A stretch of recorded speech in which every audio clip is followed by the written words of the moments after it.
تو توحید میں سب سے پہلے جو چیز داخل ہے، دیکھو اتنا براڈ مائنڈڈ نہیں بنو کہ اپنے عقیدوں کو ہی دائیں بائیں کر دو. آج ہر ایک کو ادارے اسلام میں زبردستی داخل کیا جا رہا ہے. ایک صاحب ہے جو کہتے ہیں میں کسی کو کافر نہیں کہتا، بڑے مشہور ہیں کہ میں کسی کو کافر نہیں کہتا. یہ کیوں کہہ رہے ہو بھائی؟ اگر کسی کا عقیدہ شرکیہ ہے تو آپ اس کو کیسے مسلمان کہہ سکتے ہو؟ لوگ کہتے ہیں نہیں کسی کو کافر کہنے سے بڑا نقصان ہوتا ہے. بھائی جو کافر ہے اس کو کافر نہ کہنے سے نقصان ہوگا، جس کی عقیدہ واضح لفظوں میں کفریہ ہو. ندا لغیر اللہ، اللہ کے سوا کسی کو پکارنا اسباب سے ہٹ کے، یہ کفر ہے، کفر بوا ہے، شرک اکبر ہے، بہت بڑا کفر ہے. اسلام میں اس سے بڑا کفر ہے نہیں. یہی تو قصور تھا مشرکین مکہ کا. مشرکین مکہ کہتے تھے کہ اللہ تعالی ہماری حاجت روائی کرتا ہے، اصل اختیارات اللہ کے پاس ہیں، لیکن اللہ نے ان بتوں کو بھی اختیارات دے رکھے ہیں. یہ بت بھی ہماری بگڑی بنا سکتے ہیں اللہ کے حکم سے، لیکن اللہ نے ان کو رائٹ دے دیا. اب ان سے بھی مانگ سکتے ہو، اللہ سے بھی مانگ سکتے ہو. تو اسلام کو اس پر اعتراض نہیں ہے کہ بت کے سامنے کیوں جھک رہے ہو، نہ اسلام کو اس پر ہے کہ اللہ کے سوا کسی اور کے سامنے کیوں جھک رہے ہو، چاہے بت ہو، چاہے پیغمبر ہو، چاہے فرشتہ ہو، کوئی بھی ہو. لوگ کہتے ہیں جب تک مٹی کا بنا ہوا بت لا کے نہیں سجدہ کریں گے تو شرک نہیں ہوگا. یہ آپ کی غلط فہمی ہے. وَمَن يَدْعُو مَعَ اللَّهِ إِلَٰهًا آخر، جو اللہ کے ساتھ کسی اور کو پکارے گا وہ مشرک ہے. یہ نہیں کہہ رہا قرآن کے جو اللہ کے سوا کسی بت کو پکارے گا وہ مشرک ہے. نہ اللہ کے ساتھ کسی کو بھی پکارو گے، قرآن کیا کہہ رہا ہے آپ کو؟ کافر، اسلام سے خارج، جنت حرام. اور آج یہ شرک کتنا کامن ہو گیا ہے، کتنا کامن ہو گیا ہے. ڈرتے نہیں ہیں اللہ کے عذاب سے. اپنے پیروں مرشدوں کی باتوں میں لفاظی دائیں بائیں گھمائیں. بس ایک صاحب تقریر کر رہے تھے، تقریر کے دوران کہنے لگے، کسی نے پوچھا کہ نبی صلی اللہ علیہ وسلم نور ہے یا بشر ہے؟ تو انہوں نے کہا دیکھو، نبی صلی اللہ علیہ وسلم سے صحابہ نے پوچھا کہ یا رسول اللہ آپ روزے رکھتے ہیں 24 گھنٹے، کیا رکھتے ہیں روزے؟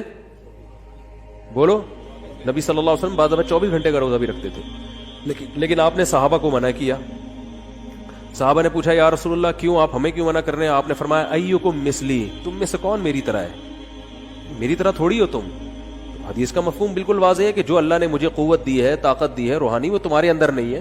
تو امت میں شفقت کی کہ بھائی تم یہ افورڈ نہیں کر سکتے، مجھے زیادہ قوت دی ہے، برداشت زیادہ دی ہے. اور ایک حدیث میں آتا ہے اللہ مجھے کھلاتا ہے، اللہ مجھے پلاتا ہے. نہیں، روزے میں بھی اللہ مجھے کھلاتا پلاتا رہتا ہے. کیا مطلب؟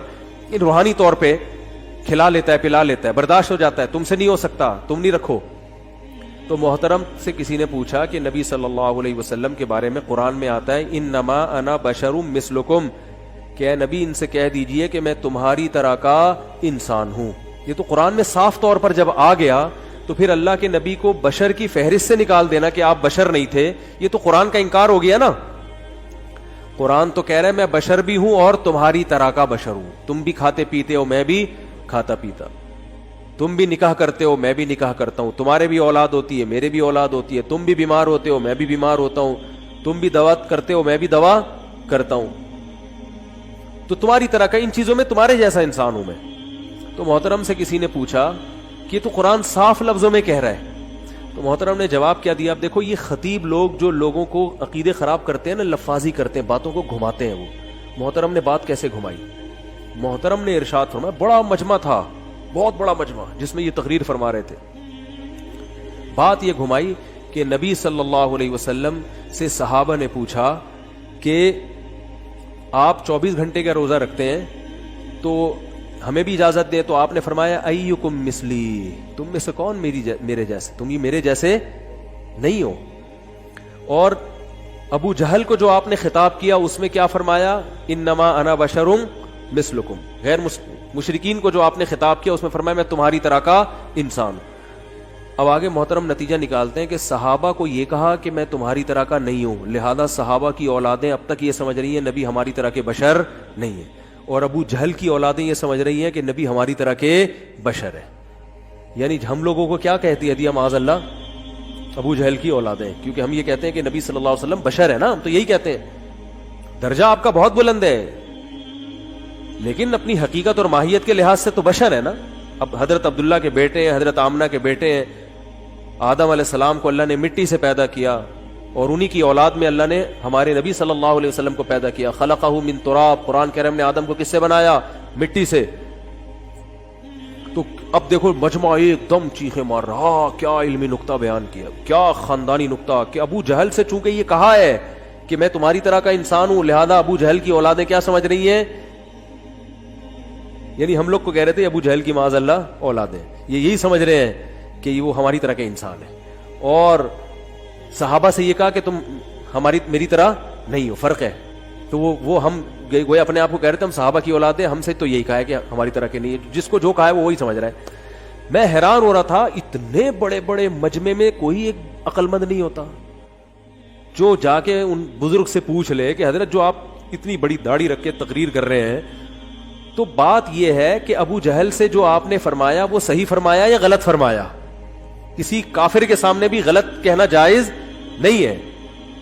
ایک ہی نبی کے دو بیان ہیں, فرض کر لو کہ مشرکین سے یوں کہا ہے, اول تو ایسا کچھ ہے نہیں کہ مشرکین سے کہا ہے, وہ سب سے کہا ہے, پوری دنیا کے سارے انسانوں سے کہا ہے. لیکن اگر کہا ہے تو سوال پیدا ہوتا ہے, ادھر یہ کہا جا رہا ہے کہ میں تمہاری طرح کا انسان, ادھر یہ کہا جا رہا ہے کہ تمہاری طرح کا انسان نہیں ہوں, تو سیاق و سباق دیکھ کے پتا چلے گا کہ کس پیرائے میں یہ بات کہی جا رہی ہے. ادھر کہی جا رہی ہے کہ میں تمہاری طرح کا انسان ہوں, کیا مطلب تم مجھ سے عجیب و غریب معجزوں کا مطالبہ نہیں کرو, میں خدا تھوڑی ہوں, میں انسان ہوں, انسان یہ سارے کام نہیں کر سکتا. انما انا بشر مثلکم یوحی الی, مجھ میں تم میں فرق صرف وہی کا ہے, اللہ نے تمہاری ہدایت کے لیے مجھے منتخب کیا ہے, وہی ڈائریکٹ میرے اوپر آئے گی, میرے ذریعے سے تمہیں ہدایت ملے گی, تمہارے پاس براہ راست وہی نہیں آئے گی, اس کی بیس پہ مجھے فضیلت ہے, ہوں میں انسان تمہاری طرح کا. لہذا یہ جو مطالبے کرتے ہو نا کہ چشمے جاری کر دو اور یہ کر دو اور یہ کر دو, یہ مطالبے بیہودہ ہیں. انسان, میں نے یہ دعویٰ تھوڑی کیا کہ مجھے اختیارات ہیں, اسباب سے ہٹ کے میں جو چاہے کر لوں گا, میں نے دعویٰ تو میں نے کیا میں اللہ کا پیغمبر ہوں, اس پہ بحث کرو مجھ سے. اور صحابہ کو جو فرمایا کہ میں تمہاری طرح کا نہیں ہوں, وہ روزے کی بات چل رہی ہے, آگے الفاظ ہے اللہ مجھے کھلاتا ہے, اللہ مجھے پلاتا ہے. کیا مطلب؟ میرے اندر اللہ نے اسٹیمنا رکھا ہے, میرے اندر اللہ نے قوت رکھی ہے, روحانی قوت بھی اور جسمانی قوت بھی, وہ ہر ایک میں وہ قوت نہیں ہے. تو ہم یہ مانتے ہیں کہ نبی صلی اللہ علیہ وسلم کی صحت قابل رشک تھی, آپ